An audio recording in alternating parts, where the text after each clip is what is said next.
जय राधा माधव कुंज बिहारी गोपी जन वल्लभ गिरिवरधारी।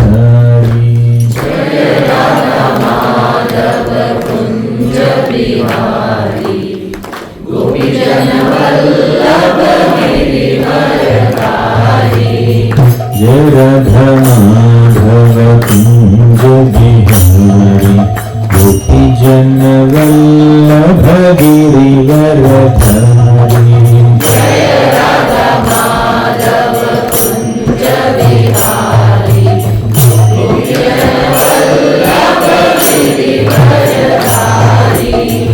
जय राधा माधव कुंज बिहारी गोपी जन वल्लभ गिरिवरधारी।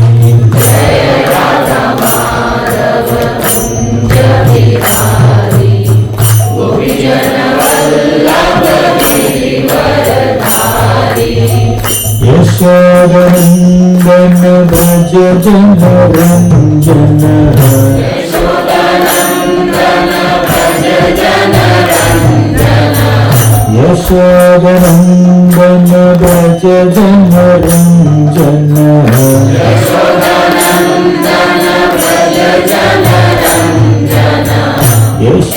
यशोदनंदन भज जन रंजन।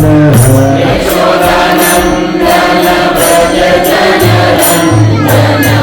यमुना तीरवनचारी।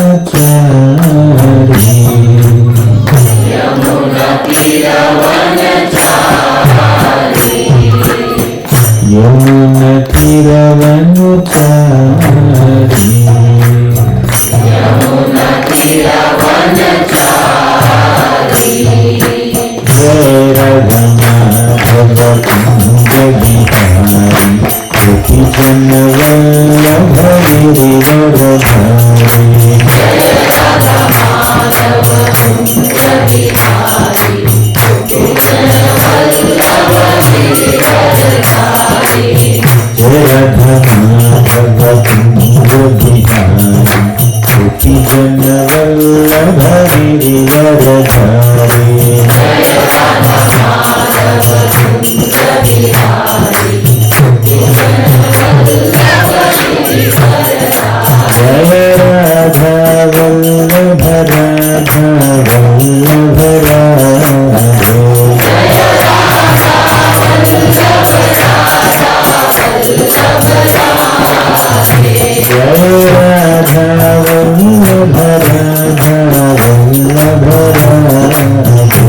जय राधा वल्लभ राधा वल्लभ राधे। जय जय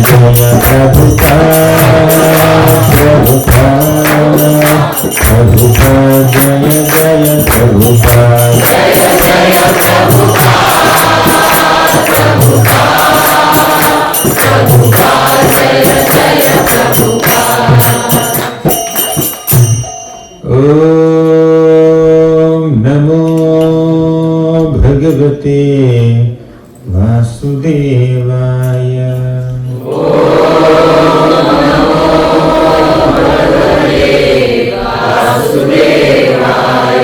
ओम नमो भगवते वासुदेवाय। ओम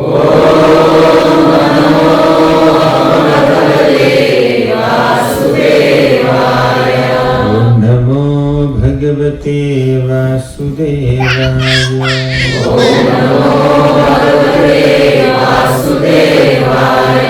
ओम अज्ञानतिमिरान्धस्य ज्ञानाञ्जनशलाकया चक्षुरुन्मिलितं येन तस्मै श्रीगुरवे नमः। श्रीचैतन्यमनोभीष्टं स्थापितं येन भूतले स्वयं रूपः कदा मह्यं ददाति स्वपदान्तिकम्। वन्देऽहं श्रीगुरोः श्रीयुतापदकमलं श्रीगुरुं वैष्णवांश्च। श्रीरूपं साग्रजातं सहगना रघुनाथान्वितं तं सजीवं साद्वैतं सावधूतं परिजनसहितं कृष्णचैतन्यदेवं Shri Radha Krishna Pada Sahagana Lalita Shri Vishakhanvitamscha He Krishna Karuna Sindhu Deenabandho Jagatpati Gopesha Gopika Kanta Radha Kanta Namostute Tapta Kanchana Gaurangi Radhe Vrindavaneshwari Vrishabhanusute Devi Pranamami Haripriye Vanchakalpatarubhyascha Kripa Sindhubhya evacha Patitanam Pavanebhyo Vaishnavebhyo Namo Namaha Namo Vishnupadaya Krishna Presthaya Bhutale Srimate Bhaktivedanta Swami Iti Namine Namaste Saraswati Devi Gauravani Pracharine Nirvishesha Sanyavadi Paschatyadesakarine Jai Shri Krishna Chaitanya Prabhu Nityananda Shri Advaita Gadadhara Shri Vasadi Gaura Bhakta Vrinda Hare Krishna Krishna Krishna Hare Hare Hare Rama Rama Rama Hare Hare. Hare Krishna. I am very grateful and honored and happy to be amongst all of you here once again. I am as happy as that little child crawling here, shouting, but I cannot crawl like him now. My humble obeisances to all of you, and I express my heartfelt gratitude to all the organizers of this retreat. So many devotees have done so much of sacrifice, so much of hard work, with so much patience, so much dedication, brought about 300 devotees here in front of 5 sets of Gaurnitai deities. I was taking Darshan intently. So much of devotion. I think this is the 4th retreat that I am attending, Bhakta Bandhava retreat. It was happening before 2023 also, or it started in 2023? 23, 24, 25, 26. It's my fortune to be a part of this retreat since its inception. This is the 4th time. The purpose of all such gatherings, spiritual gatherings, is to intensify our sadhana, is to intensify our seva, is to absorb ourselves more in the process of bhakti yoga by chanting Krishna's names together with so many devotees, by hearing Krishna Katha along with so many devotees, and after hearing, also discussing Krishna Katha in our personal conversations. And another exciting aspect of this retreat, Bhakta Bandhava retreat, is, at least my desire to witness in this retreat, is really see other devotees who are present here as your friends, as your bandhu. Bhakta Bandhava. Such a beautiful name. I congratulate and thank the team of devotees who gave this title to this retreat, Bhakta Bandhava. We have so many bandhus in this world, so many relatives, friends, near and dear ones, but the real relatives are devotees, bhaktas. So let us try to expand the scope of our family. I have seen so many families here in the last 4 years. Don't restrict your family to only 4 or 5 of you, wife, husband, maybe a couple of kids, maybe some parents, elderly parents. Don't restrict the family to only those 5-6 people. Expand the scope of your family. No, this is a big family of 3,300 devotees. Sorry. Maybe it will become 3,000 also, we don't know. But as of now, 300 devotees in this family. Consider all of them your family members, or at least, if not 300, at least couple of them more than the number in your family. Make genuine friendships with each other. Make genuine relationships with each other. Try to see others' children also as your children. Expand or extend your parental affection towards them. Try to see other people also as your brothers or sisters or your spiritual siblings and try to share your love, your affection with them and receive it also. Dadati pratigrahanati guhyamakhyati pruchhati bhunte bhojayate cheva shadvidham priti lakshanam. So these spiritual gatherings like yatras we do. In India there are so many holy places like Vrindavan, Mayapur, Srirangam, Tirupati, Pandaripur, Ayodhya. Many holy places are there. So devotees go there, have some darshans, have some visits to the holy places where Krishna performed his beautiful pastimes. Thus they have some spiritual rejuvenation and wonderful spiritual gatherings and friendships when they go for yatra. But in other countries you may not have so many pilgrimage sites around. But please understand, whenever we gather together to discuss Krishna Katha, to chant together, to serve together, to spend time with each other, that is definitely a place of pilgrimage. It's a holy place. So your presence here for the purpose of hearing Krishna Katha has made this place a holy place already. We are living in a holy place. And this holy place becomes holier by tomorrow evening with several hours of Krishna Katha, so many plates of prasadam being served, 900 plates per day, 1800 plates of prasadam will be served and consumed and honored in this place in the next 2 days, isn't it? How many devotees have to come together to make 1800 plates of prasadam? Breakfast, lunch, dinner for 300 people. Is it correct, Prabhu? I'm not good at statistics. 2000, yes, Prabhu is making it round figure. 2000 plates of prasadam. So much of sacrifice must have gone into making so much prasadam. So many deities have come here to make this place a holy place. So many devotees came here. So many little children came here. All your children, many of them must be named after Krishna or Ram or some holy names are there, right?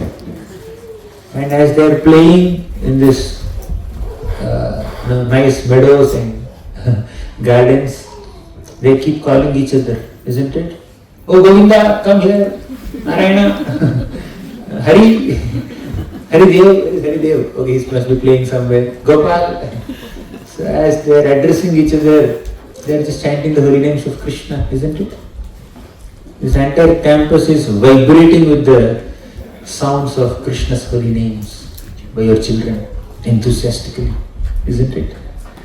And when you address each other, you chant the holy names of the Lord.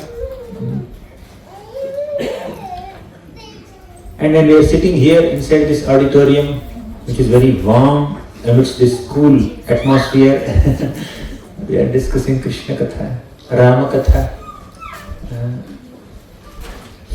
That will purify us.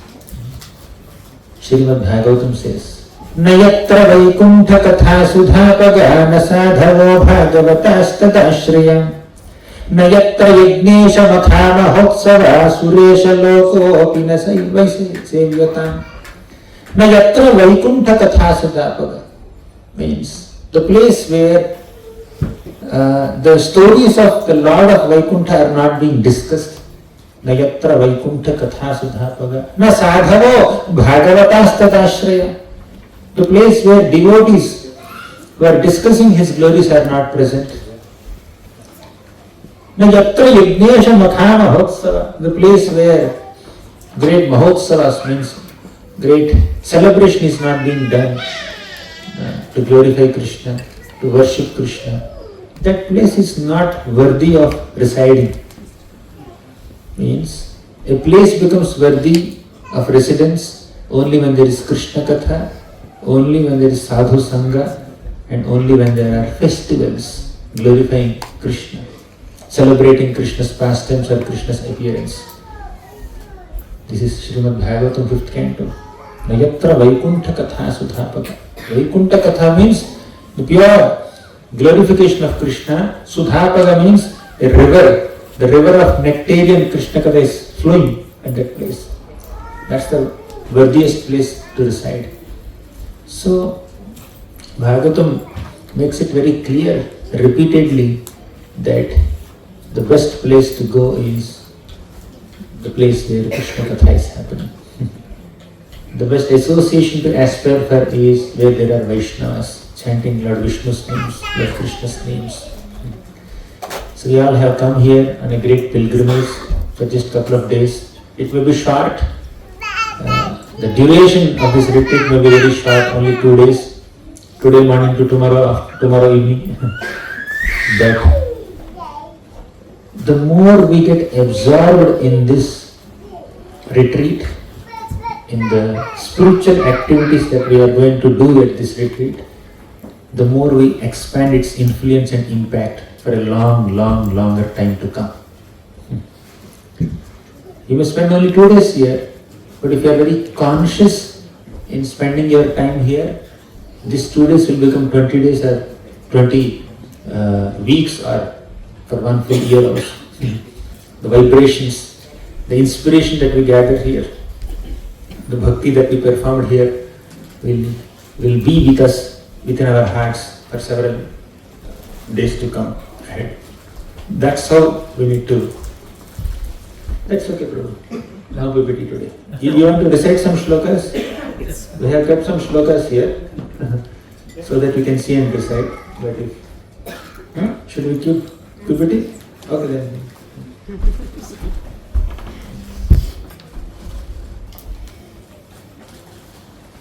We can take that. No, not in front.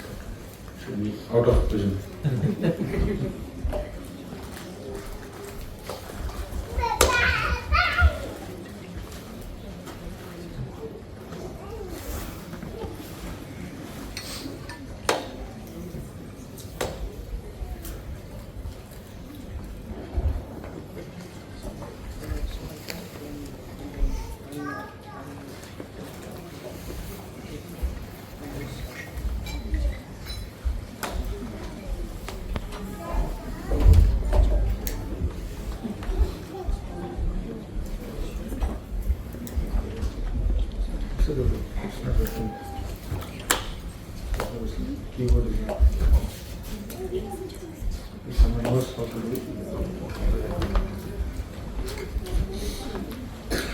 Hare Krishna.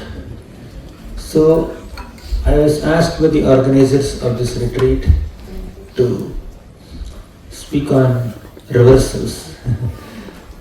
We experience so many reversals in life. How to go through those reversals, endure those reversals, and we cannot stop reversals, undoubtedly. We cannot stop. But we can prepare our consciousness not to get overwhelmed by those reversals. Right? So that's what we need to do by studying the scriptures, by discussing Krishna Katha. You cannot stop rain, but you can take an umbrella. You cannot stop cold, but you can wear your shawls and jackets to protect yourself from that cold. Similarly, we cannot stop reversals. We cannot stop difficulties in our lives. But we can prepare our consciousness by taking shelter of Krishna and thus remain unaffected by those reversals, although they continue to exist. That's the theme of what we are going to discuss in the next 4 sessions. Today 2 sessions and tomorrow 2 sessions. And of course 2 very exciting playful sessions with children also. That's about 64 qualities of Krishna. And because Purushottam month is going on, I was asked to speak about Lord Sri Ramachandra. Of course, we will discuss about Krishna also. Yes, rising to the reversals of life. Exciting, right? Okay. You can keep it there. I can keep it there. Oh, you can keep there. Okay. Can I give you screen?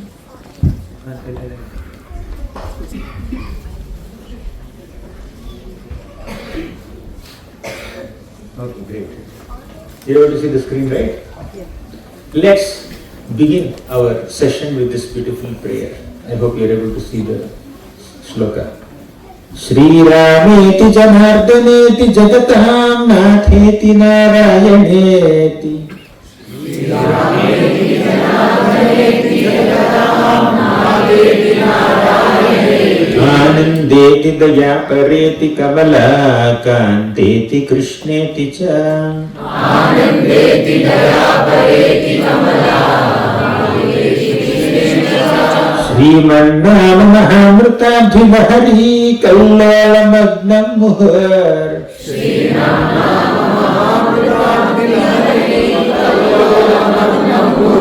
Muhyantam Galadashru Netram Avasham Natha Nityam Kuru. Muhyantam Galadashru Netram Shri Rameti Janardhaneti Jagatam Natheti Narayaneti. Shri Rameti Janardhaneti Jagatam Natheti Narayaneti. Anandeti Dayapareti Kamala Kanteti Krishneti Cha. Anandeti Dayapareti Kamala Kanteti Krishneti Cha. Srimannama Mahamritabhimahari Kallalamagnan Muhar. Srimannama Mahamritabhimahari Kallalamagnan Muhar. Muhyantam Galadashru Netram Avasham Natha Nityam Kuru. Muhyantam Galadashru Netram Avasham Natha Nityam Kuru. In this retreat, we are going to discuss about Lord Ramachandra and Lord Krishna. And here is a prayer to both of them together. Shri Rameti Janardhaneti Jagatam means I offer my humble obeisances to Shri Ram and Janardhana, the Supreme Lord of all living beings. Jagatam Natheti Narayanayeti. He is Jagatam Natha, he is Jagannatha, he is the Lord of the entire universe, all the universes. He is Narayana. Anandeti Dayapareti. He is Sachidananda Vigraha. He is always absorbed in his advanced transcendental spiritual bliss. Anandeti Dayapareti. He is extremely compassionate. Generally those who are so absorbed in their own ananda, their own ecstasy, their own bliss, they are not very empathetic or sympathetic towards others. They cannot show compassion or kindness upon others. But the Lord, although he is absorbed in his own bliss, he is also conscious of our difficulties, our problems, and is always planning to remove our problems. He is always planning to steal our difficulties. Therefore he is called Hari. Hari means one who does haran, one who steals all our difficulties. Vraja prasiddham navanita choram Gopangananam chadukula choram Aneka janmarjita papa choram Chora briganyam purusham namami. Aneka janmarjita papa choram. Krishna can completely steal all our difficulties, all our miseries, all our anarthas and all the sinful reactions we have been accumulating for hundreds and thousands of lifetimes within a minute. Therefore, is of all the people who can purify us, the Supreme Lord Krishna, Ramachandra, he is the most pure and He can purify us from everything that is unwanted in this world. Anandeti dayapareti. He is in Ananda. Because He is Dayapara, He can give us that same Ananda also. He is not a selfish enjoyer of bliss. He is a selfless distributor of bliss. People may enjoy their wealth, but some people distribute wealth. Krishna is both. Kamala Kanteti Krishneti cha. We began with Ram, we are ending with Krishna. Kamala Kanteti Krishneti cha. Oh Krishna, you are the mistress, you are the master of, you are the lord of goddess of fortune, Lakshmi, Radha. Srimannava Mahamrutabhilahari Kallola Magnam Muhar. How to connect with that Lord? Srimannava Mahamrutabhilahari. We should immerse ourselves. In fact, we should drown ourselves into the wonderful waves of nectar of Krishna's holy names. Srimannava Mahamrutabhilahari. Maha means great. Amrita means nectar. Abdhi means ocean. Sriman Nama refers to the names of Krishna, the names of Lord Ramachandra. They are like Mahamrita, Abdhi. They are like a great ocean of pure nectar. Lahari means the waves of this ocean of nectar. So Krishna's names, Lord Ramachandra's names are compared to a great ocean of nectar, and we need to drown ourselves, drench ourselves in the waves of this nectarian ocean. Srimannava Mahamrutabhilahari Kallola Magnam Muhar. Kallola Magnam Muhar means constantly let me be drenched in this lahari, in this waves of nectar.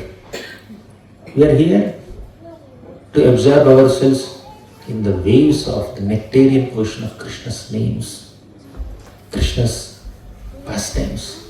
Last, Muhiyantam Galadashru Netra Bhavasham Manatha Nityam Kuru. Oh Lord, no, I don't have the ability to absorb myself in Krishna Katha. I don't have the ability to chant Krishna's names or Ram's names with sincerity because my mind is distracted with so many things. Therefore, I am unable to absorb myself. But you enable me to absorb myself in Krishna's names. We need to beg Krishna, Krishna, please help me absorb myself in Harikatha, in Harinam. We need to pray to Krishna. See, Muhiyantam Galadashru Netram. Galadashru. Our voice should tremble. Ashru Netram. Our eyes should shed tears when we are chanting Krishna's names. Right now, it's not happening, isn't it? Maybe for some of you it may be happening. When you're chanting Krishna's names, are you going into deep ecstasy with goosebumps all over your body, with tears falling from your eyes? Sometimes tears may fall from eyes. 3 more rounds left. 4 more rounds left. Why my beard is so heavy?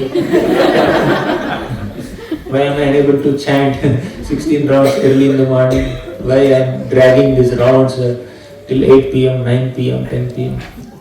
But this is different. Muhiyantam Galadashru Netram Avasham Natha Nityam Kuru. Oh Natha, Nityam Kuru, you enable us, you empower us, you give us the ability to get absorbed in the holy names of Krishna. Always. Right? We are begging the Lord for some absorption, for some love and affection in our chanting, in our various activities.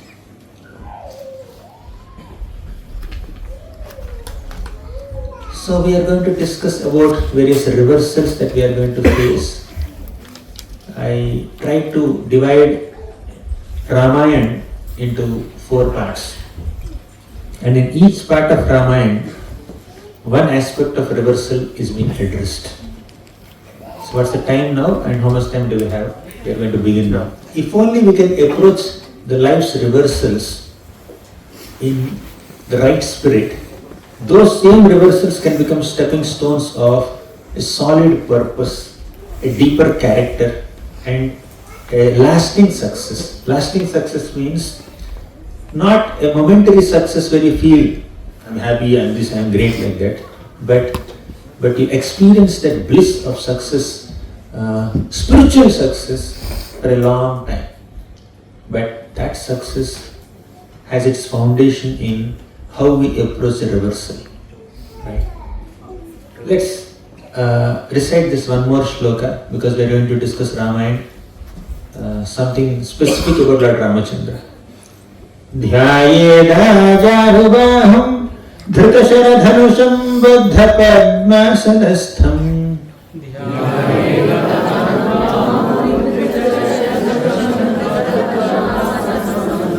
It's too hard to read. I'll recite half line at a time. ध्यायेदाजानुबाहं धृतशरधनुषं बद्धपद्मासनस्थम्. पीतं वासोवसानं नवकमलदलस्फर्दिनेत्रं प्रसन्नं. वामाङ्कारूढसीता मुखकमलमिलल्लोचनं नीरदाभम्. नानालङ्कारदीप्तम् दधतमुरुजटामण्डलं रामचन्द्रम्.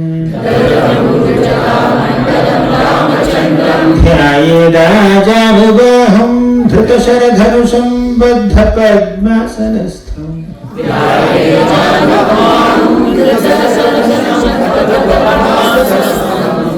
So this is a meditation on Lord Ramachandra. Dhyayed Ajanubahum. Let me meditate on that Ajanubahu, Ram. Dhritashara dhanusham baddha padmasanastham. He sits in Padmasan. Dhritashara dhanusham. He holds bow and arrows because he is a Kshatriya warrior. And Pitam Vasavasanam. And he also wears yellowish cloth. Navakamala prasannam. His eyes are like freshly blossomed lotus petals. Prasannam, he is very peaceful. He has a very peaceful countenance. You don't see him anxious or agitated anytime. He is very peaceful. And Vamankarudhasita Mukhakamalamirallochanam Niradabham. Next to him is Sita Devi sitting. Darshan of Lord Ramachandra is complete only when Sita is next to him. Darshan of Krishna is complete only when Radharani is next to him. Darshan of Narayana is complete only when Lakshmi is next to him. Vamankarudha Sita Mukhakamalamirallochanam Niradabham Nanalankaradeeptam Dadatamurujata Mandalam Ramachandram. So, Lord Ramachandra is giving us darshan and we are meditating on Lord Ram before discussing Ramayana. So let's move ahead with the first session. Today in the first session we are going to discuss about setbacks.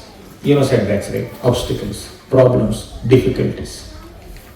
In Ramayana we see that Lord Ramachandra's Ayodhya Kanda especially begins with a very tragic starting. One day Dasharatha Maharaj goes on the big platform near his throne and he makes a very encouraging announcement.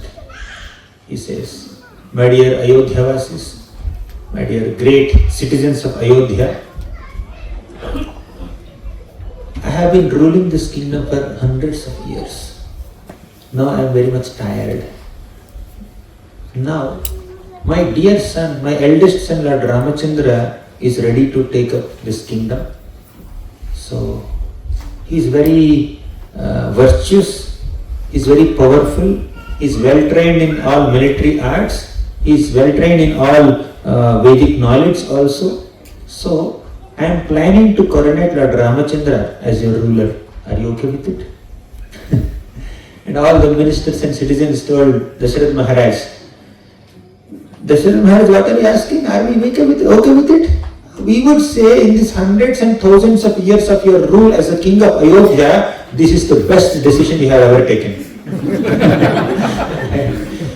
Then Dasharatha Maharaj said that, "Oh, are you so tired and exhausted with my rule or what? You are so eager to change the king, no, we love you. We definitely are very happy under your rule. And Ayodhya has been prosperous under your rule, undoubtedly. But what to do? Our love and our affection and our appreciation for your dear son Lord Ramachandra is so much that we naturally wanted him to rule. Then Dasharatha Maharaj felt very happy. And this announcement was heard by Manthara. Manthara is very evil. So Manthara is very evil. As soon as Lord Ramachandra's coronation is announced, Manthara became very envious, very jealous, and she went to Kaikeyi only to destroy and disturb the happy mood of all the Ayodhya-vasis, including Vasishta Muni, including Dasharatha Maharaj, including everybody, royal order. So while all the citizens are celebrating with great joy that Lord Ramachandra is going to become our ruler very soon, but here is Manthara just couldn't handle this, and she went to Kaikeyi and said, Kaikeyi, are you aware of what's happening with you? Without even informing you, Dasharatha Maharaj has taken a decision to coronate Lord Ramachandra. And when Ram becomes the king, you become the maid servant of Kaushalya. And Bharat will become the servant of Lord Ramachandra. Do you understand this? Actually, Kaikeyi became extremely happy and very, very enlivened to hear this news from Manthara. But Manthara transformed the joy of Kaikeyi into a painful, envious feeling, a deep-rooted envious emotion. That envy was externally induced envy. That's why we need to be very, very careful in associating with people who are very envious. You may not have that envy, you may not have jealousy, you may not have any malice in your heart, you may not have any hatred in your heart, but if we associate with people who have hatred in their hearts, who have any envy in their hearts, they will transform your pure feelings also into impure feelings. They will induce envy into you. So reversals don't come on their own many times. We invite reversals in our lives by inviting bad association into our lives. The cause of reversals in this material world, of course, some are natural causes, heat and cold are there, but some of the causes of reversals are when we associate with bad people. So that bad association will bring about a lot of difficulties in life. One Manthara changed the whole scene of entire Ayodhya. Ayodhya has been very joyful and prosperous and very happy kingdom till now. That one envious emotion that sprouted in the heart of Manthara polluted the mind of Kaikeyi, and Kaikeyi went to Dasharatha Maharaj and said, I want two boons. All of you know that. I want Bharat to become the king. Second, I want Ram to go for Vanvas for 14 years. So Ram grew up as a wonderful prince of Ayodhya when he is a little young, and after his marriage he was sent to the forest. But Krishna, as soon as he took birth in Kamsa's prison cell, he went to the forest. And here Dasharatha Maharaj ordered Lord Ramachandra go to the forest. But Krishna's father Vasudeva, he personally took Krishna and left him in the forest and came back to the city.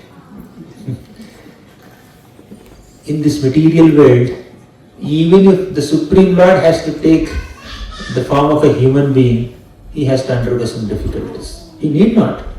But to set an example for all of us, to inform all of us that this is the nature of the material world. So he personally goes through so many difficulties. Dangers are unavoidable in this world. Reversals are unavoidable. You know, Lord Ramachandra, he went to Vanavas along with his wife, along with Sita Devi and Lakshman for 14 years. And Krishna was residing in forests of Raja for about 11 years before he came back to his birthplace, quote-unquote birthplace, Mathura. And how did Krishna celebrate his birthday? When he took birth, Vasudeva could not celebrate Krishna's birthday. Vasudeva was only giving charity of millions of cows within his mind. He could not celebrate Krishna's birthday in Mathura. We are celebrating Janmashtami. We are celebrating Krishna's birthday every year with hundreds and thousands of people coming to our temples, and we are distributing thousands of plates of Mahaprasad on that day. But Vasudeva could not distribute even one plate of Mahaprasad that day. He could not organize the birthday of his son. You know how Krishna celebrated his Namakaran ceremony? Once Gargacharya came to, Gargacharya is the priest of Yadu dynasty. So he came from Mathura all the way to Vrindavan. And Nanda Maharaj asked Gargamani, can you please conduct the name-giving ceremony of our king, of our children, of Krishna? At that time Krishna was not Krishna. He is Yashodanandan, he is Nandanandan. Can you give a name? Gargamani said, no, I cannot do it because I am Yadu's priest, and if I conduct the Namakaran ceremony for your son, for your sons, Kamsa might suspect that they are Vasudeva's sons. So he will harm you. Then Nanda Maharaj said, okay, I understand your concern, let's do it secretly. Let's go to Goshala. In Goshala, only you will be there, I will be there, Krishna will be there, Balram will be there, and their mothers Yashoda and Rohini will be there. Right? Total how many? 6 people. And some cows will be there. So you will not tell anyone, I will not tell anyone. These 2 mothers, Rohini and Yashoda, they will not tell anyone. These are 2 boys, hardly 3 months old, they will not tell anyone. Cows will not tell anyone. So let's keep it very secret.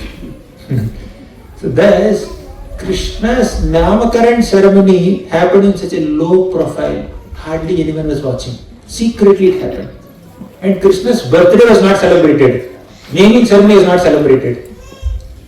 And when you feel that reversals are happening in my life and I am unable to celebrate some festivals or my birthday, or I am unable to enjoy this or enjoy that.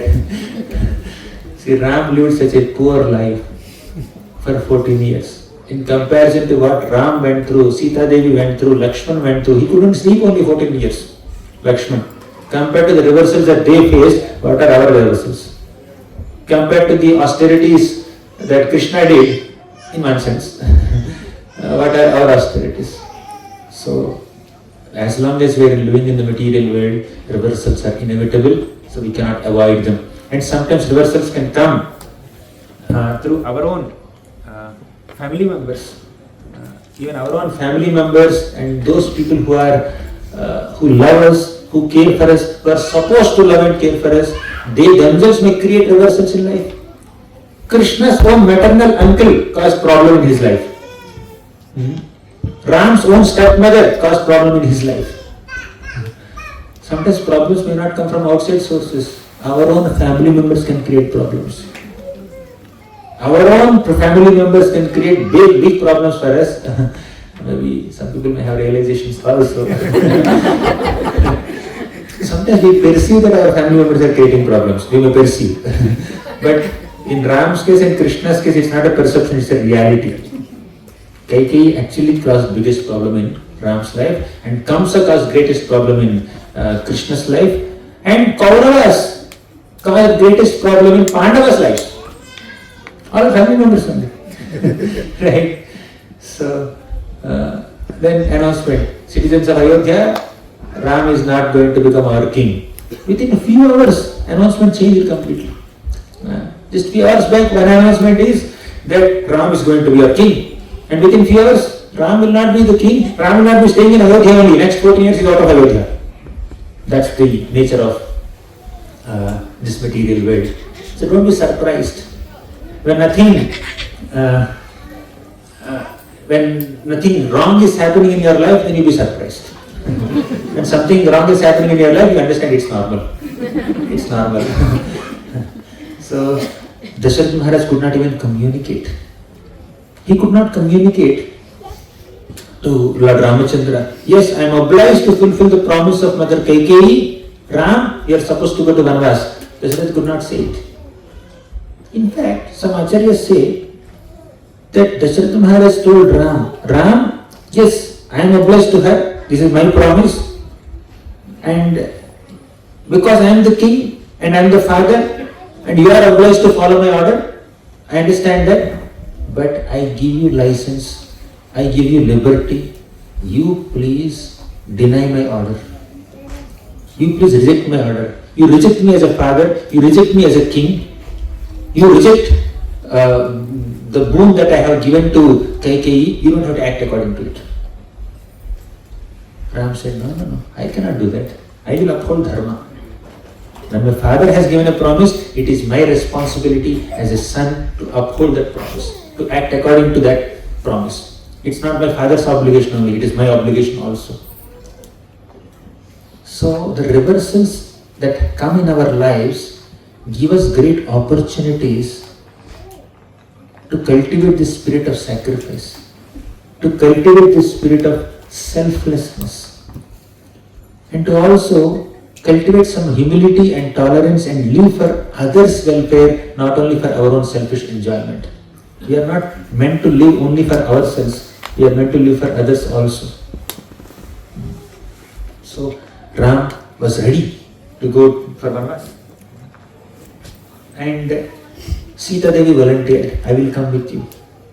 Lakshman volunteered, I will come with you. Of course, Ram wanted both of them, no doubt, in the heart of his hearts. But externally he was saying that, no, Lakshman, how can you come? Punishment is for me, not for you. Exile is for me, not for you. Nobody said Lakshman has to stay in the forest for 14 years. And no one said Sita has to stay. But Sita Devi said, when my father Darshan Maharaj is offering my hand to you, Darshan Maharaj said that this is Sita, this is my daughter, Mama Suta, Sahadharma Charitava. She will always be with you in your happiness or distress. Sita Devi will always be with you and she will always follow you like a shadow follows a person. So see, Janaka Maharaj gave that promise to Lord Ramachandra. Sita Devi reminded that promise to Ram and said, my dear Ram, my dear husband, my father promised that I will always be with you. I will always accompany you in your happiness or in your distress, in your pleasure or in your pain, whether you are in palace or in the forest, I will always be with you like a shadow follows a person. My father gave a promise to you and I am obliged to uphold that promise. Ram is going to the forest leaving the kingdom to uphold his father's promise. And Sita is going to the forest leaving the kingdom to uphold Janaka Maharaj's promise, her father's promise. So life is not meant to be lived only for ourselves. I promised and I will fulfill this promise. It's my ambition, it's my goal, let me fulfill my goal. That's one way of living life. But sometimes we have to extend ourselves to fulfill the desires or fulfill the promises and fulfill the expectations of other people also. Just like Ram and Sita are sacrificing their comforts to uphold the words spoken by their fathers. And Lakshman said, you are like my father. Lakshman said, Ram, this Darshan Maharaj is not my father, you are like my father. Right? Ram says, you serve our parents here. You serve our father here. You serve our mothers here. So you are my father, you are my mother, therefore I am following your instruction. So Lakshman volunteered. Sometimes we may have to voluntarily accept some inconvenience to express love, to express affection. In that voluntary spirit, there is a lot of satisfaction. When you voluntarily accept some inconveniences upon yourself to express your love and affection and to render some service to people whom you adore, you love, so naturally you derive some kind of satisfaction there. There is no excitement in living for our own selves. So Ram, Sita, Lakshman, they left Ayodhya, they went to the forest. It's very painful for all the Ayodhya Vasis. This is a simple storyline which all of us are aware. Now let's analyze this. In this, we see that there are 4 types of setbacks. 4 types of setbacks are depicted in this one little episode of Ayodhya Kanda in Ramayana. What are they? Number 1, the setback of lost opportunities. How many times in your lives have you experienced that I lost some opportunity, whether it is job opportunity or admission in a great college or a promotion in your company or a service in the temple. Sometimes you always desire to do some service and you could not do that service. Or you never wanted to do some service, you are asked to do that service. Sometimes there are some instances where we lose opportunities. We think we deserve those opportunities, but we lose that opportunities. Lord Ramachandra definitely deserved the throne of Ayodhya, but he lost that opportunity. Of course, Ram is detached, but seeing Lord Ramachandra as an exemplary prince or a king or a human being trying to set an example for common people to follow, let's understand that in our human life we will definitely lose certain opportunities. We may deserve them, or we may think we deserve them, but we can lose. How to respond to that setback? How to respond to that setback of loss of an opportunity? Lord Ramachandra is teaching us, right? He lost the throne, but he never lost his composure. When Kaikeyi was communicating to Lord Ramachandra, Ram, you are supposed to go to the forest for 14 years. For the same muhurta of your Pattabhishek, please leave this place. Immediately you should leave. You cannot even wear this royal clothes, change your clothes, wear simple tree bark. You cannot carry your royal paraphernalia with you into the forest. So there was not a slight change in the expression of Lord Ramachandra. He was not at all disturbed. Sometimes even when there is slight difficulty for our mind or for our ego, for our body or for our position, we become completely shaken up. We get panic. But that is not the case with Lord Ramachandra.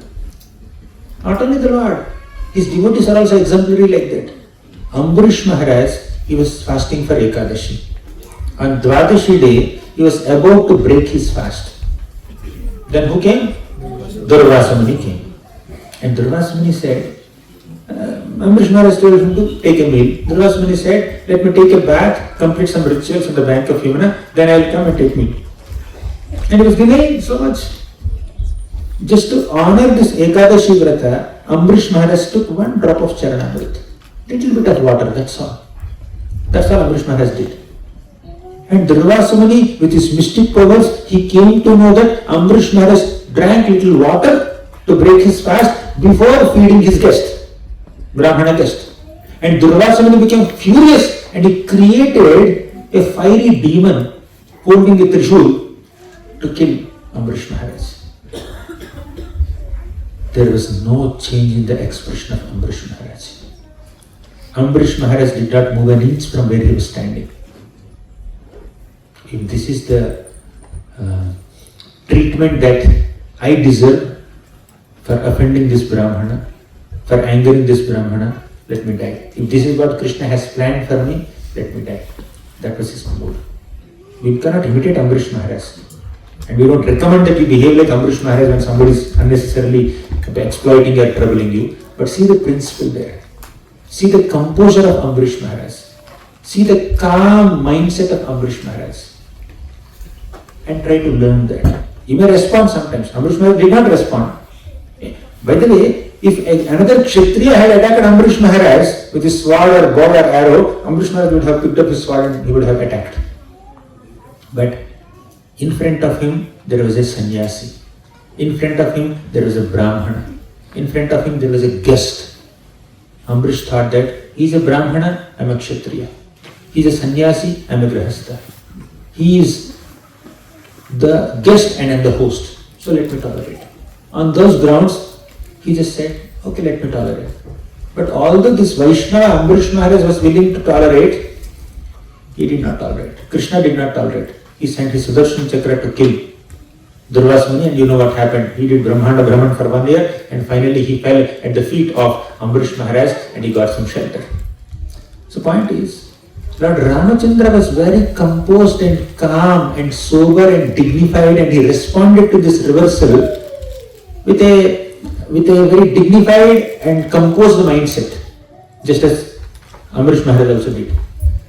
So now coming to this point, sometimes we may lose opportunities, just as Lord Ram lost the throne, which he deserved it. He is very much qualified for it, but still he lost the throne. Similarly, we may also lose certain opportunities in life, so we should not feel discouraged or disappointed. Because by losing that opportunity, you may gain something else more valuable. How many of you here, 200 of you, how many of you felt that you lost some opportunity in life till now? I lost money. Right? It could be opportunity to get trained in some skill or anything. There are hundreds of other opportunities in your regular material life and even in spiritual life also. Right? You may think that I lost an opportunity, but if there is no mistake on your part, if you have not lost that opportunity out of your neglect, out of your carelessness, or out of your offensive attitude, if you have not lost that opportunity, please understand, Krishna removed it. Right? It's Lord's plan. If you lost your opportunity because of your carelessness, then you take responsibility, you feel guilty, you will be repentant, and next time you will be more careful. But if there is no mistake on your part, you behaved with integrity, you conducted yourself with all dignity and integrity, still you lost an opportunity, and it was beyond your capacity to change the circumstances, just simply accept it as Krishna's will. That's the only way. There is no mistake on Ram's part, but he lost an opportunity. Second setback, the setback of unfair treatment. What was the first setback? Loss of opportunity. Second setback is the setback of unfair treatment. How many of you in your lives have been mistreated or improperly treated by people those are supposed to respect you? It could be family members, it could be your colleagues in office, or it could be devotees in your community, whatever it is. Mistreatment or inappropriate treatment, unfair treatment is inevitable in this world. How many of you have experienced such mistreatments? Okay, quite a few of you. You want a proof? Bhagavatam says, Nindanastava satkara nyakarartham kalevaram. This kalevaram, this human body is meant for ninda. Ninda means criticism. Stava means praise. Satkara means honor. Nyakara means rejection, dishonor. We have acquired this material body for the purpose of experiencing pains and pleasures, honor and dishonor, criticism and praise. That's the purpose of this body. Well, we have to undergo some purification. If you don't want the dualities, then go to spiritual world. No? Take a spiritual body, and you know the path to go to spiritual world also. Chant Hare Krishna, do Bhakti Yoga, worship Lord Vishnu, worship Lord Krishna, worship Lord Ramachandra. That's the way of going to the spiritual world. So, the path to spiritual world is clear. But if you have made a choice to be in the material world and have acquired this material body, please understand this material body, human body, comes with a package of a few dualities at least. Criticism, praise, honor, dishonor, happiness, distress, pleasure, pain. And some dualities are in a bodily plane, heat and cold. Some dualities are in mental plane, happiness and distress. Some dualities are in ego plane, respect and disrespect. At all planes, on the plane of body, on the plane of mind, on the plane of ego, dualities exist. These dualities are meant to test our patience, meant to purify us. And one of those dualities is unfair treatment. There is no mistake on your part, still you will be mistreated. Mistreatment without a mistake, very difficult to handle. Or very heavy punishment for a small mistake, insignificant mistake. I think yesterday or somewhere I was saying, Parikshit Maharaj has been cursed to die within 7 days.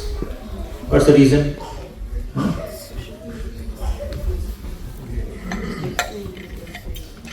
He kept a dead snake around Semi-Krishi's neck. Chitraketu Maharaj was cursed to become a demon. What was his mistake? He commented on Lord Shiva. He criticized Lord Shiva. How can you sit with your wife on your lap in public like this? What's the problem? Parvati sitting on Shiva's lap. We have so many deities carved in stone like that. Lakshmi Devi sits on Vishnu's lap. Lakshmi Devi sits on Narasimhadeva's lap. Nothing wrong in it. But somehow he felt, common people will misunderstand you. It's not proper. And he commented on Lord Shiva, and Parvati became so upset and cursed Chitraketu Maharaj. Are you the appointed punisher or chastiser to comment on shameless people like us? My dear son, become a demon. So Chitraketu Maharaj has been cursed to become a demon for one mistake he has done. One tongue slip he showed. But more dangerous than these two cases is, or more surprising than these two cases is Indradyumna Maharaj. Indradyumna Maharaj retired from his kingdom and he went in the forest as a renunciant, like a sage. He's almost like a sage living in the forest alone, worshipping the Lord. Agastya Rishi came to his hermitage. And because Indradyumna Maharaj was so absorbed in his tapasya or in his worship, he could not welcome Agastya Rishi, and Agastya Rishi became upset and said, "You are behaving like a dull-headed, unintelligent elephant. May you become an elephant." He cursed him to become an elephant. Right? What mistake did he do? Indradyumna Maharaj became Gajendra. Right? And at least Parikshit Maharaj and Chitraketu Maharaj did some major mistakes, or at least minor mistakes, when they were kings.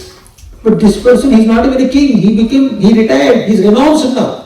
Even after renunciation, even after retirement, even after living in a secluded forest, alone, far away from the city, far away from all politics and opulence and wealth, there is no possibility of anyone becoming envious of you. There is no possibility of you becoming proud of anything. Away from lust, away from envy, away from pride, away from greed, away from everything, near to only worship of Krishna. Even still, CS came to his hermitage and cursed him. Can you just imagine? Can there be a more unfair treatment than this? He is coolly sitting and chanting Hare Krishna there, or worshipping the Lord there. And Agastya Rishi went to his home, "You did not welcome me, I curse you to become an elephant." Too much, right? If you think you have been mistreated properly, unfairly treated, just remember Indradyumna Maharaj. He became Gajendra for 1000 years. Lord Ramachandra, what mistake did he do? He was sent. He was sent to the forest. This is the setback of unfair treatment. What was the first setback? Loss of opportunities. You deserve it, but you lost it. And there is no mistake on your part. You went for an interview. Yes, you deserve it, but you lost it. You lost the job. Someone who gave a bribe, someone who had influenced through some contacts, he got the job, but you didn't get the job. Remember Lord Ramachandra. And here, you are unfairly treated. Remember Lord Ram. More dangerous or more difficult or more painful is the case of Bharat Maharaj. What mistake did he do? He is in his maternal uncle's home. He is in his grandfather's home, Bharat, Ram's brother. Without his knowledge, without sending him a WhatsApp message or a voice note, or without calling him, Kaikeyi assumed that if I get kingdom for my son Bharat, he will be happy. And he told Dasarath, make my Bharat the king of Ayodhya, and sent Ram away. And by the time Bharat returned to Ayodhya, my God, what happened? By the time Bharat returned to Ayodhya, Darshan Maharaj died. Ram left, Sita left, Lakshman left. And Kaikeyi is showing as if she has accomplished so much for her son. And Kaushalya doubted Bharat. Vasishtha doubted Bharat. All the Ayodhyavasis saw that Bharat is a villain. And Bharat has been informed that Dasharatha Maharaj also died thinking that Bharat Maharaj was a villain. Dasharatha Maharaj died There is no possibility of Bharat to go and clarify to Dasaratha Maharaj also. I didn't know anything. I never told my mother to ask you for this boon. I never had any desire to become the king of Ayodhya. My position is at the lotus feet of my dear brother Lord Ramachandra. I have absolutely no desire to sit on the throne of Ayodhya. He could clarify it to Kausalya Mata, he could clarify it to Vasishta Muni, he could clarify it to everyone else, but he could not clarify it to Dasaratha Maharaj. At least at this stage. I am not revealing the full story at this moment. but Bharata has been misunderstood. And Bharata went all the way to the forest to convince Ram and bring him back. There Lakshman doubted him.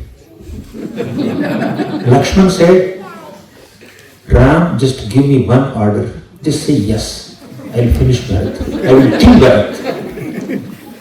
His own brother Lakshman doubted Bharat's intentions.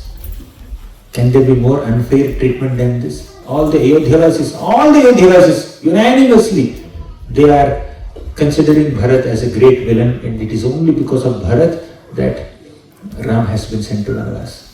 If you have been misunderstood in some way by somebody, don't feel bad or don't be surprised. Misunderstanding is common. Nobody misunderstood anyone more severely than Bharat. Bharat was misunderstood by everybody, but one person did not misunderstand Bharat. Who is that? So be convinced that Krishna will not misunderstand you, Ram will not misunderstand you, Vishnu will not misunderstand you, even if the whole world misunderstands you.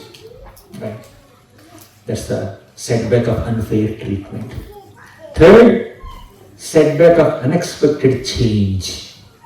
Unexpected change. Losing an opportunity is one thing, and being mistreated is one thing. These unexpected changes.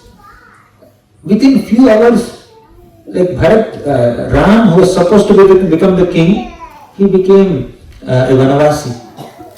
So in this material world, many things change without any hint, without any clue, without any announcement. Some sudden surprises come to you in your life. It could be an unexpected health problem. We know some devotees, they are in good health, they are doing great in their services, in their sadhana, in their relationships, in their responsibilities. Suddenly it has been detected that they have cancer. 3rd degree or 4th degree. It has been announced 1 more year, 2 more years. You need to go for chemos. One of our brahmacharis in GEV, his mother has been detected cancer. 6 months only. Just 6 months she will live. But good thing is, when this Mataji was diagnosed cancer, she was not aware, others are aware, they are feeling anxious and all. And our brahmachari friend immediately went to Hyderabad to meet her family. I also went later to meet them. And our spiritual master, Radhanand Maharaj, he had a WhatsApp call with this mother of this brahmachari for about 7 minutes. So in that 7 minutes time, Maharaj spoke a few things very humbly. And since that moment, she started chanting Hare Krishna 16 rounds. Till then, she was not chanting at all. But now she started chanting 16 rounds. Not just 16 rounds, she continuously started chanting. And she left all her contacts, all her other things, other engagements. She's into some other, so-called practices. And she left other relatives and she's constantly chanting. Now, maybe a few more months, but that setback of cancer diagnosis brought a great transformation in her life. Although she has been in this body for 60 years, she started taking spiritual life more seriously after this setback, from this moment.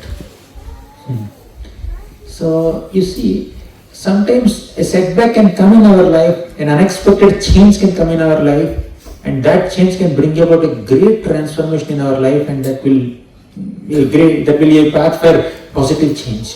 From that could be a turning point for a great positive spiritual change in our life. Right? So, setback of unexpected change. So many unexpected changes in our lives. Finally, the setback of others' decisions.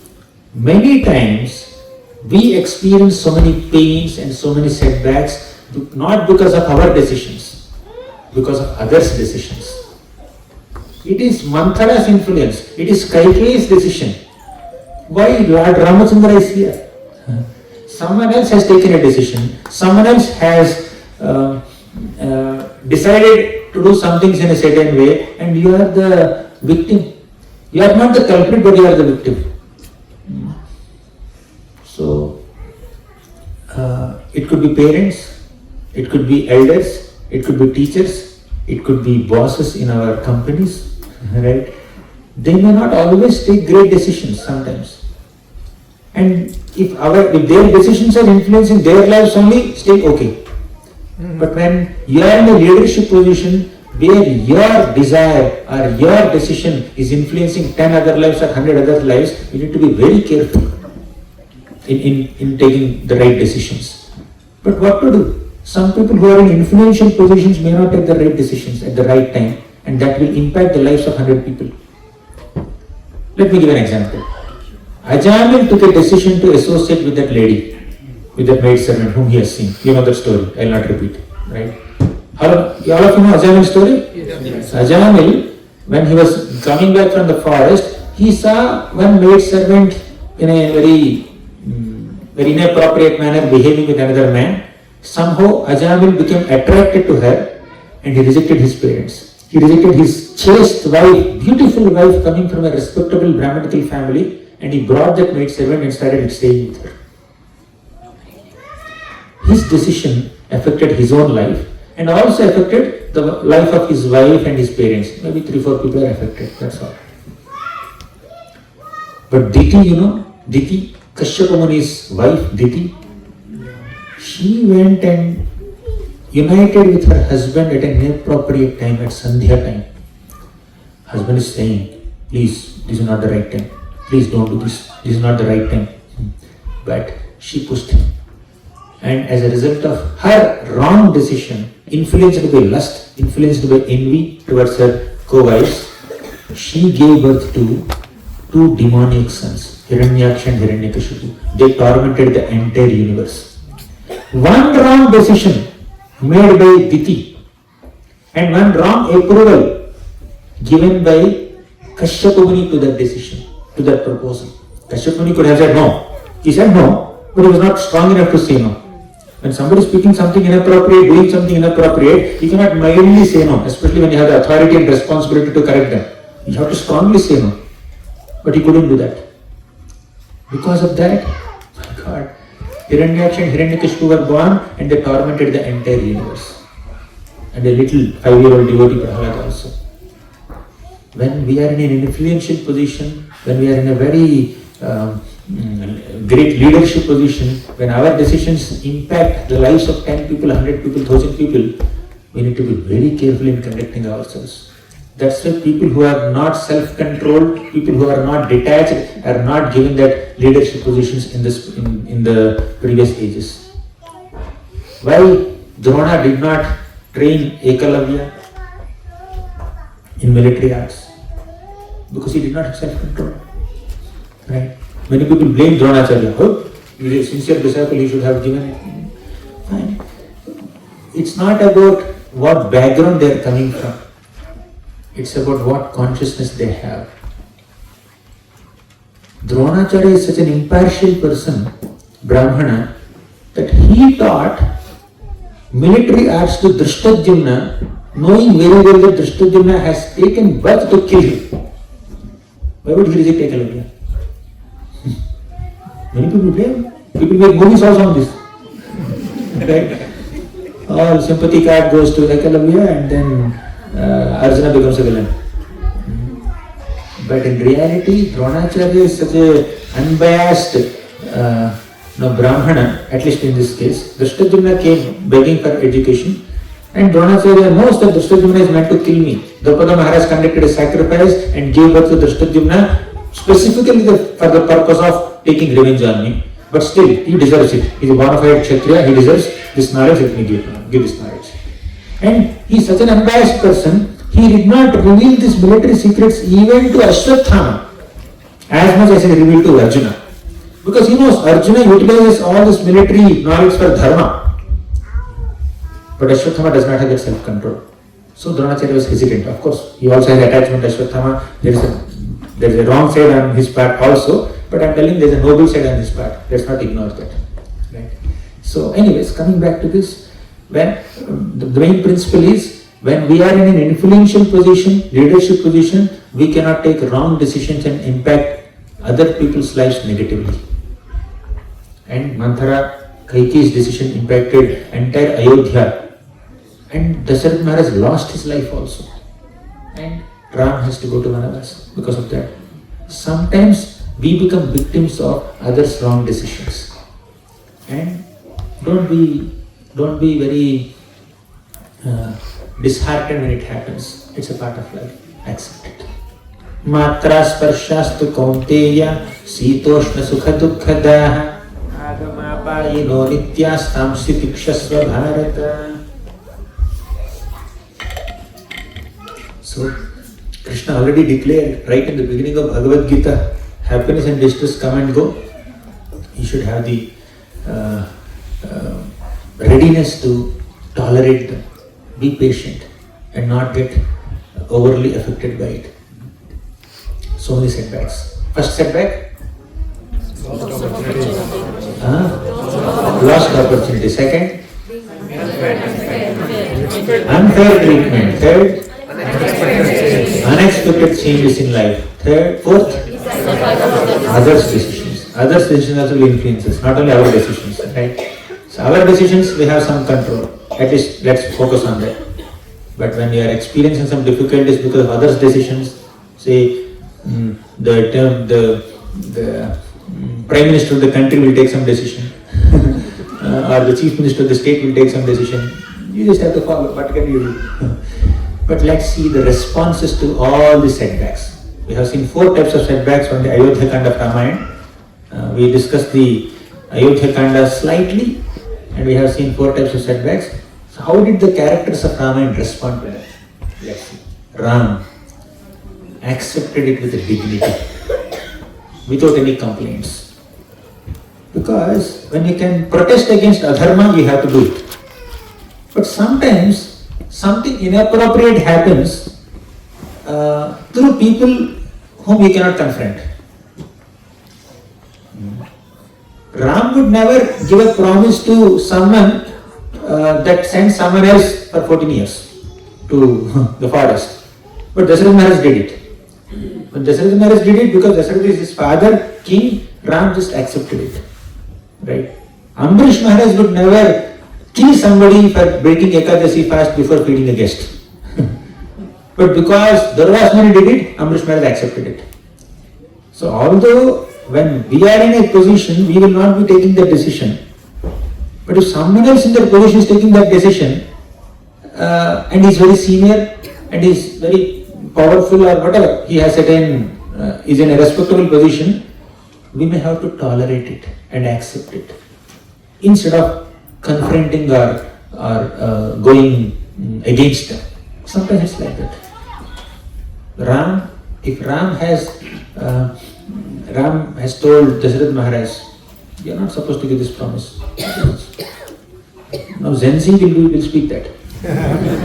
Right? Gen Z will not follow the footsteps of Ram. Right? Or anybody, not only Gen Z. Let's not say anything about Gen Z, but anybody who has some common sense and intelligence, they will be disinclined to follow such a decision taken by Kaikeyi or Dasaratha Maharaj. Anybody will disapprove Durvasmani's thing, Durvasmani's response to Ambarish Maharaj's fast break. And when we are in the place of Lord Ramachandra or when we are in the place of Ambarish Maharaj, we may not respond to those situations in a similar way. Right? But take the principle, tolerate and respect the senior person. Accept without any complaints. Because sometimes even when we tolerate some inappropriate behavior or improper behavior on some noble grounds, say they did not follow dharma, but let me follow dharma. They did not care for the younger ones, let me respect the older ones. If you follow the virtues, although they have not followed the virtues, but you continue to follow the virtues, then Krishna will protect you, God will protect you. So they did not uphold virtues and morality and integrity, but why should I compromise? Right? They are wrong, we understand, but why should I compromise? Right? So we need to have the art of acceptance. And just because others did not follow some rules and regulations, we should not break them as much as humanly possible. There are some exceptions. Exceptions are there, undoubtedly. But in this case, Ram is setting this example. He could empathize with Darshan Maharaj. Darshan Maharaj did not have any option but to say yes to Kaikeyi. And it's my responsibility to honor the promise of Darshan Maharaj. That is Lord Ramchandra's mindset. That's all. And Ram also could foresee that through this vanavas, I will be destroying so many demons, I will be establishing dharma, I will bring peace to this world and the entire universe. Ram knows it within the heart of his hearts. Although an opportunity is lost, although a setback is there in your life, you lost an opportunity, you have been unfairly treated, there are some unexpected changes. Yes, we agree. But if we choose to tolerate in those circumstances, probably there is something much better in our store. My coronation will be delayed for 14 years. That's okay. Let me not think that this is the end of the world.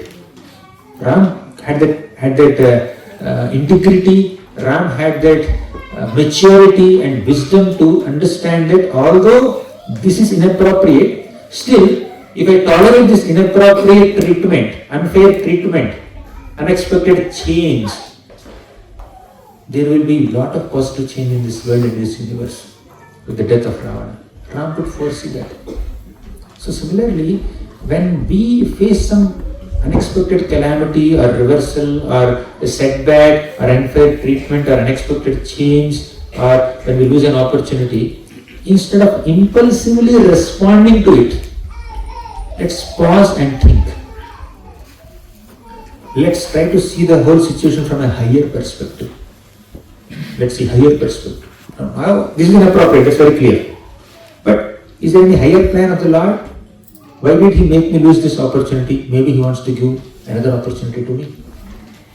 So our patience and our tolerance and our maturity and our vision at that moment will help us navigate through life in a more fulfilling manner in future.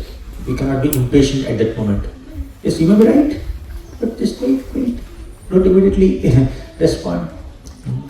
So Rama accepted it with dignity, with inner stability, and eventually he becomes successful, Then Lakshman became very emotional. Lakshman said, I will destroy whoever has said this. How can you go to the forest? How can you go for vanavas? I will destroy anyone. And he doubted Dasaratha Maharaj's integrity. He was totally disapproving of Kaikeyi Mata's reversals, Kaikeyi Mata's boons, and he was doubting even Bharat also.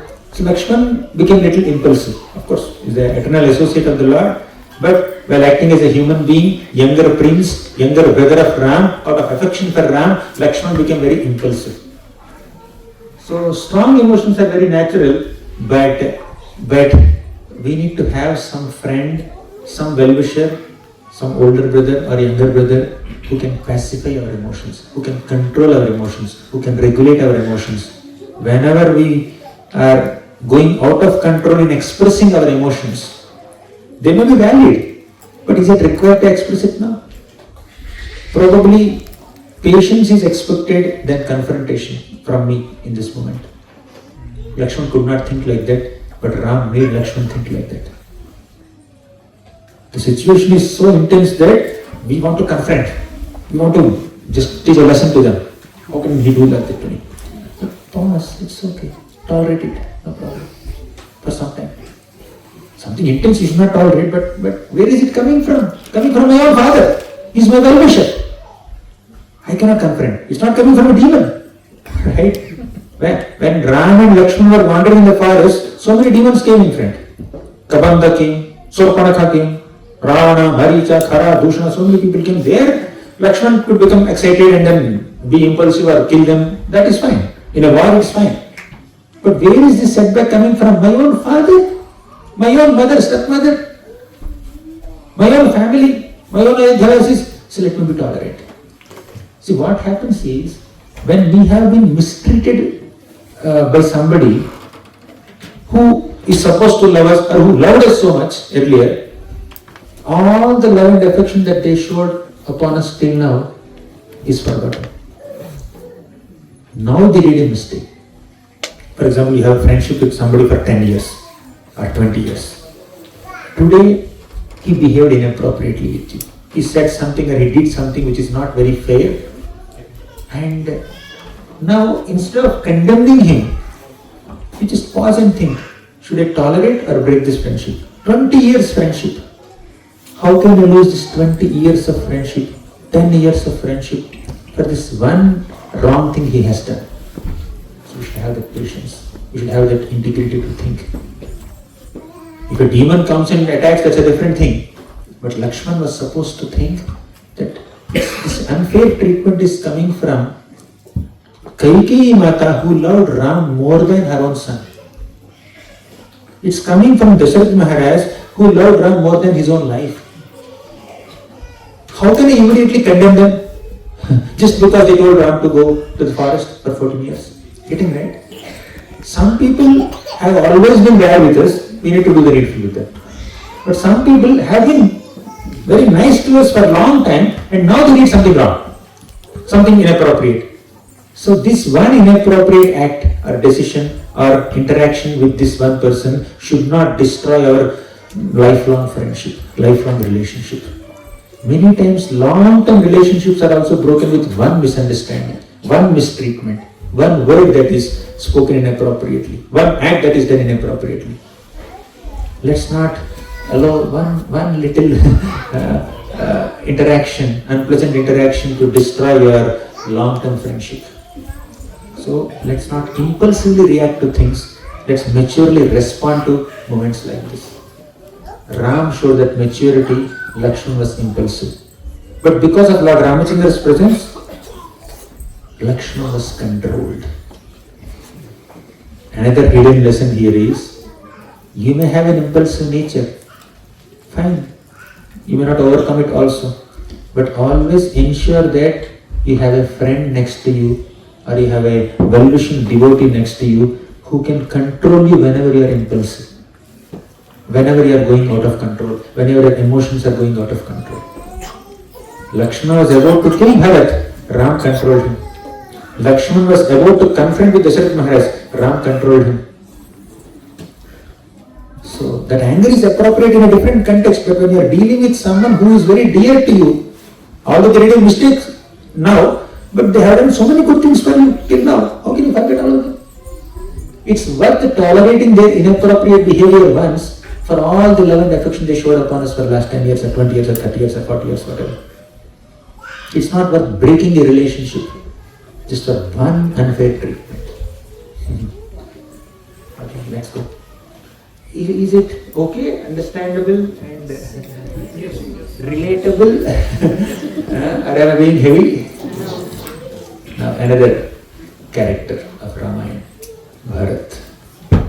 Bharat. As Ayodhya Kanda progresses, we enter into Aranyakanda also. Bharat, who has been misunderstood by practically everybody in Ayodhya, who has been misunderstood by Kaikeyi first, Dasharatha Maharaj next, then Kaushalya, of course Sumitra no mention, but probably she also, we don't know, Vasishtha and all the Ayodhyasis, many people misunderstood Bharat. But did he leave their association? These Ayodhyasis misunderstood Bharat, and Bharat took shelter of those Ayodhyasis only, and he took those Ayodhyasis all the way to the forest to convince Lord Ramachandra to bring him back to Ayodhya. Can you just imagine the extent of good virtue of Bharat? So Bharat did not condemn Ayodhya. There is no mistake on my part. All this is done by Manthara and Kaikeyi. Why am I being blamed? Why people are blaming me? Why people are seeing me as a villain? Why my father has to die, saying that I have nothing to do with Bharat? Why Ram has to leave Ayodhya? Why I have to sit on the throne? So Bharat could have gone into depression. There is every reason for Bharat to go into deep depression, deep denial, deep conflict and deep confrontation. He could have written long blogs, right? He would have fought for justice, right? Justice for Bharat. And voting, what is it called? Hashtag. Not hashtag, there is hashtag is new trend. There is one more thing, right? Polling, huh? Polling or vote for something like that. He would have circulated some WhatsApp message, support me, something like that. I have been misunderstood and mistreated by my own family members, by my own mother, by my own father, by my own brother, by my own guru, by my own citizens in so many ways. But Bharat was tolerant. He tried to prove his innocence in front of Vasishtha and Kausalya and everyone. And he told, my dear Ayodhya-vasis, I have zero inclination to sit on the throne. And see, Bharat was not disappointed that, oh, these people are hating me because Ram left. What does it mean? They love Ram more than me? So when you know that people are meant to love you, they are showing love on one person and not you. Although you both are almost same. Bharat and Ram are almost same princess. But everybody loves Ram, and because Ram left, they are hating Bharat. So Bharat would have thought that this is my value in Ayodhya? Is this my value in Ayodhya? My value is because of Ram. Bharat, instead of thinking like that and getting into emotional depression, he accepted it. Yes, that is my value. My value is a humble, menial servant at the lotus feet of Lord Ramachandra and nothing else. He understood it. Accept subordination in front of people who are superior to you. Don't have your false ego coming in between. Ram is Ram, Bharat is Bharat. Bharat understands. If Ayodhya-vasis are hating me because Ram left Ayodhya, they are perfectly justified in their hatred. They are perfectly justified in their anger towards me.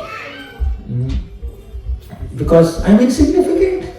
See, Bharat had a deep humility. Isn't it? How humble Bharat is. Instead of feeling depressed that Ayodhya-vasis are hating me, although I am saying that I am innocent, I don't have to sit on the throne of Ayodhya, but still Ayodhya-vasis are hating me. Bharat found it reasonable. He could empathize with Ayodhya-vasis. Instead of seeing that Ayodhya-vasis hate him, he is seeing that Ayodhya-vasis love Ram. It's not their hatred towards me, it is their love towards Ram. But when I am the affected party, when I am the victim, I focus on my emotion. I cannot empathize with others' emotion. But Bharat understood that all these Ayodhya-vasis are condemning me or quote-unquote hating me or angry with me because that is their love for Lord Ramachandra. So Bharat never misunderstood them. They misunderstood him, but he never misunderstood them. This is the character of Bharat. Can you understand someone who misunderstands you? Can you make an attempt to understand the emotions of other person who thoroughly misunderstood you multiple times? Then you are like Bharat. You are following the footsteps of Bharat. Learn this from Bharat. We can remain positive and not misunderstand people who misunderstand us only when we are their well-wishers. Only when we value them for what they are. Only when you value their emotions. Otherwise, they misunderstood me, connection cut, relationship cut. So, no more interaction with them. Get lost! I don't need you. I'll create my own kingdom. Ayodhya Part 2. Ayodhya 2.0. Ayodhya 2.0. all of you Ayodhyavasis are my shelter. You are Lord Ramachandra's beloved devotees, and you love Ram so much, and Ram loves you so much. How can I reject you? Just because you rejected me. I need your shelter. Like a beggar, he is falling at their feet and pleading innocence and requested them, please come along with me to the forest. Let us together convince Lord Ramachandra and bring him back to Ayodhya. That's what he told. And everybody respected him. Everybody said that, oh, Bharat is so genuine. He has no malice. He has no selfishness. He has no desire to sit on the throne. People trusted him, right? People did not consider, oh, it's a political strategy. What is Bharat going to do? Lakshman wrote it like that. Bharat sent Ram away from Ayodhya, and now that same Bharat is coming with all these Ayodhyawasis and soldiers to the forest, maybe to fight with Ram and kill him here. Lakshman said, I'll kill him now. To that degree, Bharat is misunderstood. Completely innocent at heart. His own brother misunderstood. But how did he respond to it? He responded with empathy. He responded with integrity. He responded with patience. He responded with love and affection. These are the virtues that reversals are going to teach us. Without a reversal, these virtues are not tested. We will not understand whether I have this patience, whether I have this gratitude or not, whether I have this integrity or not. All the unpleasant circumstances in our lives, all the reversals in our lives are meant to test us, are meant to bring out those virtues in us. Every unpleasant circumstance in our life is either an opportunity to cultivate a virtue, a good quality, a Vaishnava quality, or an opportunity to demonstrate that Vaishnava quality if you already have it. Either you demonstrate that Vaishnava quality or you cultivate that Vaishnava quality. See setbacks, see reversals from that perspective. This is a moment where I need to practice non-violence. This is an opportunity for me to practice humility. This is the right situation where I can practice gratitude, integrity, patience, tolerance, equanimity, detachment, renunciation, satisfaction. My God, every reversal gives us this opportunity. We don't have to deny that opportunity. When we approach that reversal with such a poor attitude, then we miss that opportunity to cultivate that virtue or demonstrate that virtue. So Bharat is teaching this integrity. Integrity. One more thing, Bharat, he went to convince Ram, and as all of you know, Ram did not come back. Ram said, I will do Vanvas. And some Vaishnavas also say that Bharat said, Ram, my dear brother, if you feel that Kaikeyi's boon must be honored, then let's do one thing. Let's do some adjustment. I will do Vanvas for 14 years and you come back and rule Ayodhya. Lord Ramachandra, our father's promises will be intact. One of his sons is doing 14 years Vanvas and one of his sons is ruling Ayodhya. Right? Let's exchange the boons. Then Ram said, we cannot agitate, we cannot manipulate the words of our father. He did not say one of my sons should go for Vanvas for 14 years and one of my sons should sit on the throne. He clearly said Bharat should sit on the throne, Bharat should rule the kingdom and Ram should be in Vanvas. Very clear. Clear instruction. Don't interpret it. Don't manipulate it. Don't tweak it. Don't adjust things for our convenience. So Ram said it. And Kaikeyi said, I am willing to withdraw my boons. I asked for the boons, I am willing to withdraw it. And I've cancelled. I don't want it. I ordered it and I cancelled the order. I booked the cab and I cancelled the booking. So Kaikeyi said, even if I have cancelled the booking, I have put my meter on. I have to make the payment. So even when Kaikeyi tried to convince Ram that I am withdrawing my boons, even when Bharat said, let's swap these boons, and even Darshan Maharaj said, you deny my order, you don't have to follow my order. Go against my order, it's okay. But Ram said, it's my dharma, let me follow. He's so rooted in his dharma. for temporary pleasures or for temporary convenience or satisfy our ego and being impatient, if we compromise on the dharma or the virtues that we need to uphold, then who is the loser? We are the loser. We missed the lesson to be learned. We missed the golden, valuable lesson that the reversal is going to teach us. Right? So Bharat was with full integrity. And Bharat finally, because Ram insisted, Bharat finally accepted the throne, but he did not sit on the throne. He accepted the responsibility of rulership, but he did not accept the facility of rulership. Responsibility I will accept on behalf of Ram's Paduka. But facility, no. Ram is dressed like a Vanavasi, I will also dress like a Vanavasi. I have my logic. I was supposed to take care of this kingdom, the administrative, political, managerial affairs of this kingdom for 14 years. I will do it. I will do it with my full heart. I will take care of this kingdom. But I will not sit on the throne. I will not wear the dress of a king. I will not put a mukut on my head. I am just a menial, humble servant of Ram.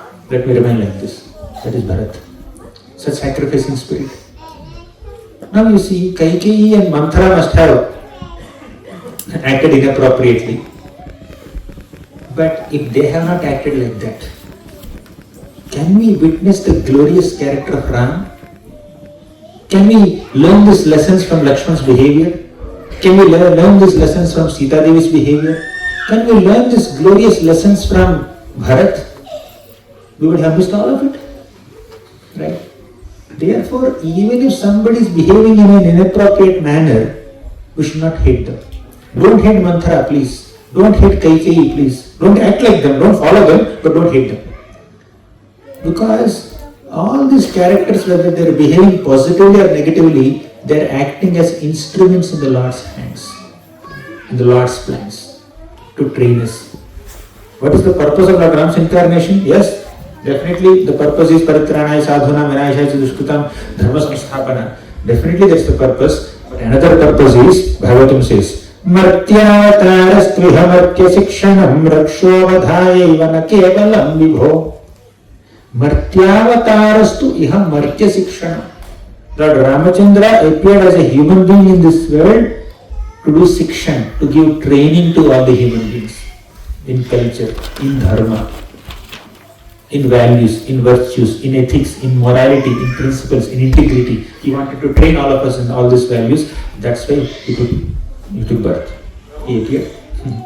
So he is teaching us not only by his personal activities, he is also teaching us through his associates. Through Lakshman he is teaching us. Through Sita Devi he is teaching us. Through Bharat he is teaching us. Through all these people he is teaching us. All of them are acting as instruments in Lord Ramachandra's hands to give us some lessons. How to respond to reversals. So I think we will conclude here. What's the time now? 1:15. Delay your lunch. 1:15. When are we supposed to end? 1 o'clock? Sorry, I didn't go on time. We started late. Then I didn't go on time.